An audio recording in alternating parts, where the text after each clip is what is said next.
Iran inaweza kusimamisha uzalishaji wa mafuta wa kila siku wa mapipa milioni 15 katika eneo hilo kwa mwaka mmoja. Hii ni kulingana na onyo la Mohammad Reza Nagedi, ambaye ni mshauri wa kamanda mkuu wa kikosi cha walinzi wa mapinduzi ya Kiislamu cha Iran maarufu kama IRGC, kitengo cha wasomi wa vikosi vya jeshi la Iran. Amesema kwamba wanaweza kufunga mapipa milioni 15 ya mafuta kwa siku kwa mwaka mmoja, lakini hawangependa kusababisha uharibifu mkubwa kwa uchumi wa dunia. Na tayari Iran imechagua malengo ambayo inapanga kushambulia ikiwa uhasama utaanza tena. Nagedi ameongeza hawajafikia baadhi ya malengo yao bado, lakini wakiafikia watabadilisha mkondo wa vita nzima, kiongozi huyo amesema.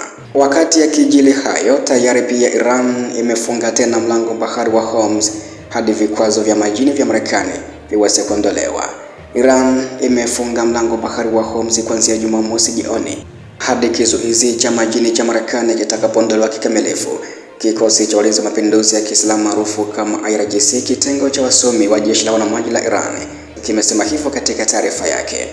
Kutokana na ukiukwaji makubaliano ya kusitisha mapigano, kwa kuwa adui anayewakilishwa na Marekani hajaondoa kizuizi cha majini cha meli na bandari za Irani, mlango bahari wa Hormuz utafungwa kuanzia leo hadi kizuizi hicho kitakapoondolewa, yani siku ya jana jioni.